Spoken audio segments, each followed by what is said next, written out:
Pinagnakawan ng mga hindi pa nakikilalang salari ng isang British national sa Cagayan de Oro City. Makikipagkita raw sanang dayuhan sa kanyang chatmate na Pinay na taga roon. Makibalita tayo kay Sosi Alamban ng GMA Northern Mindanao. Bumiyahe pa mula sa Inglaterra ang British national na si Bob Higreaves para makipagkita sa kanyang umanong chatmate na Pilipina.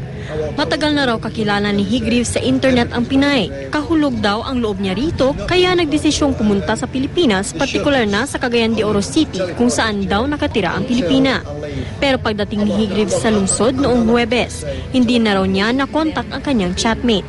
Ang masaklap pa, pinagnakawan pa raw ang British national habang naghahanap ng matutuluyan sa syudad. Hindi naman niya idinitalya kung paano nawala ang kanyang mga gamit. Tumanggi rin siyang ipablatter ito sa pulisya. Pero dahil walang matuluyan, nakiusap siya sa CDO Police na sa estasyon muna makitulog.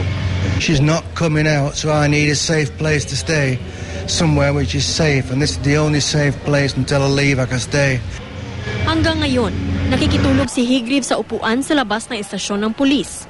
Umaalis naman daw siya sa umaga.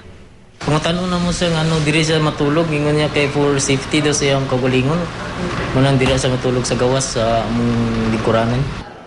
Ayon sa dayuhan, sa Sabado nakatakda ang kanyang flight pabalik ng Inglaterra. Magsilbi rin daw sanang aral sa iba ang kanyang naranasan na huwag basta-basta magtitiwala sa mga nakikilala lang sa social networking sites. Sozi Alamban, Nagbabalita, Pilipinas.